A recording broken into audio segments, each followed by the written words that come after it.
Oi gente, eu sou a Tawana e hoje eu vou resenhar o livro O Tempo Retorna, Formas Elementares da Pós-Modernidade. Bom, esse livro é do Michel Maffezolini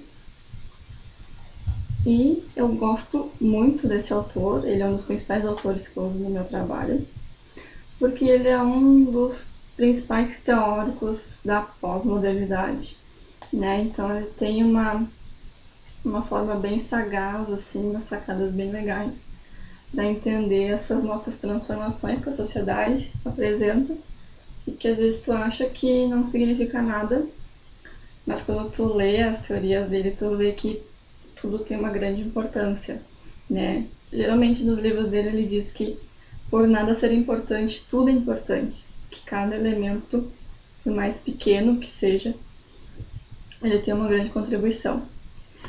Então, em O Tempo Retorna, ele fala sobre essas formas elementares da pós-modernidade, ou seja, ele fala sobre esses elementos que compõem a pós-modernidade, né, e um pouco da diferenciação entre a modernidade e a pós-modernidade. Tem muito autor que conceitualiza a pós-modernidade e eu gosto muito das teorias dele, porque é fácil de tu entender, de tu assimilar. E aqui ele apresenta umas teorias que ele já vem falando há muito tempo em outros livros, e ele vai citando os livros. Então, quer dizer, esse livro foi escrito em 2012, então ele pega, vai recapitulando as teorias dele e vai atualizando. Então, como o livro é fininho, perto dos outros, parece que ele está dando uma sintetizada nas teorias dele, mas com uma visão atual, né? Uma visão de agora, de 2012. Bom, então ele fala do envolvimentismo no pós-moderno, né? Que ele fala que tu tem que te envolver com as coisas, tu tem que te envolver com os fenômenos. E ele critica muito esses iconoclastas, né? Esses teóricos, esses pesquisadores, esses estudantes que têm medo do novo, tem medo de tentar coisas novas, de sair do seu formismo metodológico, né? Da sua forma pré-fabricada, digamos assim. E ele fala que como essa sociedade mudou, como a modernidade está se transformando em pós-modernidade, o pesquisador também tem que trocar as lentes dele para conseguir entender as coisas que estão se modificando, né? Se ele continuar com a lente suja, ele não vai conseguir ver bem essas transformações que estão acontecendo. E ele fala que com esse medo do novo, tem um racionalismo exacerbado, né? Quer dizer, tu tenta racionalizar tudo e aí tu pega e tu quer estudar os fenômenos, mas encaixotar os fenômenos dentro dessas teorias que tu já tem pré-fabricadas. Então ele diz que tu tem que estar à altura do cotidiano, tu tem que te envolver com o cotidiano, tu tem que te ele fala muito sentar no botequim e ir pra favela, ele gosta muito de ir nos centros de Umbanda para ver essas efervescências míticas e culturais. Então ele fala que o pesquisador ele tem que estar na altura do cotidiano, ele não tem que achar que ele sabe mais que o conhecimento das pessoas comuns, ele não tem que editar o que a sociedade tem que ser. Ele tem que ir lá e conferir o que a sociedade está sendo. Então ele fala que tem que participar, que tem que ir lá, que tem que conferir.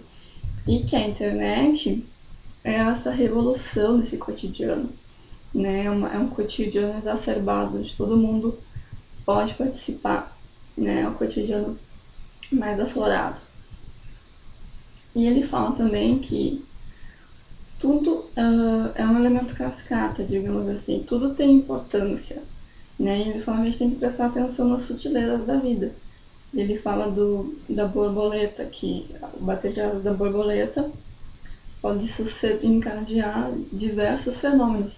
Então, quer dizer, tu tem que prestar atenção nos pequenos fenômenos para ver essas transformações. Ele fala dos mundos tribais também, né? Ele fala do desempossamento tribal. E aí ele fala que o indivíduo, ele já vem falando isso, né? Em outros livros, que o indivíduo não, que na modernidade o indivíduo ele se fechava na sua fortaleza em si, né? E na pós-modernidade esse indivíduo passa a ser uma persona, ele passa a ser um ser de múltiplas identificações. Então ele não tem mais uma identidade para uma persona, ele tem identificações, né? Por quê? Porque tu pode se identificar com uma coisa ou com várias coisas, daqui a um pouco tu não vai mais se identificar com aquilo, tu vai trocar, e assim tu vai se modificando, né? Tu vai vivendo, tu não é a mesma pessoa pro resto da vida. E aí ele fala que nós nos dividimos em mundos tribais, né? Que nós temos as nossas tribos, e aí, de acordo com a tribo, tu vai usar a máscara que convém àquela tribo para se participar daquela socialidade, né? E aí ele fala que esse mundo é um mundo de mosaico, porque nós vivemos um patchwork, ele diz, um patchwork de opiniões e de profissões, digamos assim, né? Pode ver que antigamente o teu avô tinha uma profissão e morria naquela profissão, se aposentava naquela profissão. Hoje em dia a gente troca de emprego, de profissão, de função muito rápido e de opinião também muito rápido, né? E ele diz que isso não é uma anarquia, mas é uma renovação. Tu não vai continuar com aquilo para sempre, tu vai sempre se renovar. E a cada vez que tu se renova, tu se transforma. E aí ele diz que a gente está vivendo uma época de cosmetização, né? Que é esse cosmetização? Que ele diz que é um culto exacerbado do corpo, né? Onde nós adornamos o corpo, nós enfeitamos, nós construímos. E aí nós pegamos e ovacionamos esse corpo, né? A gente cuida da estética, da maquiagem, emagrece, faz lipo, faz não sei o que, não sei lá, né? E aí ele disse que ao contrário de gente que pensava que isso era um individualismo, porque tu tá cuidando de si, tá, né, cuidando do teu corpo. Não que isso, na verdade, uma pessoa dele acha que tu só é perante o olhar do outro, né? Então, tu podia ser a pior pessoa do mundo esteticamente se tu não convivesse com ninguém, não tinha importância, né? Tu te adorna, tu te cuida, tu te veste, tu te maquia pro outro.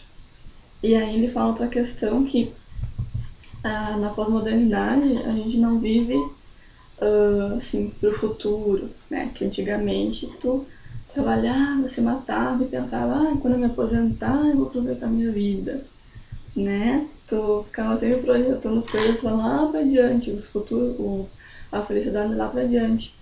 E aí com a pós-modernidade a gente tá vivendo instantes eternos, porque a gente vive o agora, ele diz que a gente vive o carpe diem. E a valorização do corpo é uma prova disso, porque esse corpo ele vai acabar, ele vai envelhecer. E essa beleza que tu tem agora é agora, então tem que aproveitar agora. E também ele fala das vestimentas, né? Que a gente se adorna pro outro, e ele fala das liquidações, que são a temporada das vestes, né? E aí ele fala também desse nomadismo, que ele fala que antes, como o indivíduo ele era uno, ele tinha a sua identidade, era daquele jeito e pronto, acabou, né? E aí tinha os muros da vida privada, a vida, né, de lá e a vida de cá, a vida de dentro de casa, a vida da rua. Só que agora o ser humano ele virou um nômade, né? Uma pessoa dele fala que ele é um ser andrógeno, porque a gente vive se modificando. E ele fala que eu não quero mais essa vida privada só. Eu quero ir além desse muro e conhecer outras tribos e voltar se precisar. Mas eu quero me modificar, né? E aí ele fala que no cyberespaço é onde esse nomadismo é mais exacerbado, assim. Porque, por exemplo, ele fala do nômade emocional, né? Que daí ele fala que as pessoas não estão mais restritas ao seu sexo conjugal. Ele diz que o sexo no aprisionamento conjugal já teve a sua época, né? E ele fala que na internet essas pessoas com gostos diferentes, gostos sexuais diferentes vão se encontrar. E aí uma parte bem interessante do livro, porque ele fala assim, se alguém tentara por coçar o pé ou coçar o calcanhar, na internet ele tem a maior possibilidade de encontrar alguém que tenha cara por ter o calcanhar coçado, né? Então essas pessoas se encontram. E ele cita muito as redes sociais, os sites comunitários, o Twitter, o Facebook, os blogs, o Orkut. E ele diz que na internet nós partilhamos essa vontade de estar juntos, né? A gente vai lá para comungar, para partilhar, para dialogar, para conversar. A gente está lá para conviver, né? A sociedade se faz sociedade, se fazendo sociedade, né? E aí ele fala que a gente comunga tanto na internet, tanto dentro dos sites, como os sites nos auxiliam a comungar, a socializar fora. E aí ele cita os flash mobs como exemplo, né? Porque são mobilizações que geralmente só acontecem por causa da tecnologia. Ajudado pela tecnologia, digamos assim. Fala que o flash mob tem um intuito, né? E se tu quisesse, tu faria. Sem a tecnologia, mas seria muito mais difícil, né? Então é um evento pós-moderno porque é um evento que tu te organiza dentro da internet, no cyberespaço, para fazer uma coisa fora. E aí ele fala que também nós nos organizamos para construir as inteligências coletivas, né, que é um termo usado, cunhado pelo Pierre Levy, e ele cita a Wikipédia, que a Wikipédia é o exemplo dessa sociedade que faz sabedoria, sociedade que faz inteligência. E é a prova que essa sabedoria não está mais vindo de uma forma horizontal, vertical, né? Ela não vem de cima para baixo, ela está sendo construída de uma forma horizontalmente. E aí eles concluem que, por exemplo, na época medieval, digamos assim, antes da modernidade, nós vivíamos uma época mágica, né? Uma época em que os deuses eram adorados. E aí, na modernidade, nós vivemos uma época teleológica positivista, né? Onde o que valia era a razão. E na modernidade, pós-modernidade, nós vivemos um tecnomágico, né? Porque que ele fala que a pós-modernidade é a sinergia do arcaico com a tecnologia. E é por isso que o tempo retorna. Porque a gente pega a tecnologia da nossa era atual, mas a gente volta lá à era mágica. Por isso que é a sinergia do arcaico, da magia, com a tecnologia. Por isso que ele diz que a modernidade é esse tecnomágico. E por isso que ele fala que o tempo retorna, né? Porque esses instintos o instinto nômade, o instinto do adorno, o instinto da comunhão, o instinto da divisão em tribos, é uma volta ao primitivo, né? É uma volta ao início. E ele fala que a sociedade ela se evolui em espiral, né? Quer dizer que ela não volta para o mesmo lugar, mas ela se encontra em alguns momentos, mas sempre evoluindo. Então por isso que é o tempo retorna, que essa pós-modernidade é quando nós unimos essa nossa tecnologia com os nossos imaginários, com os nossos mitos e voltamos à época mágica. E aí vivemos essa tecnomagia, né? Onde os iconoclastas não têm mais vez e onde a ambiguidade, a complexidade é o que explica os fenômenos que nós estamos vivendo atualmente. Bom, eu acho que é isso. Se te interessar mais pelo livro, no blog tem uma resenha, que eu vou colocar a descrição, o link aqui na descrição. E também tem um PDF com a apresentação desse livro aqui, que tem umas imagens bem legais. Tchau!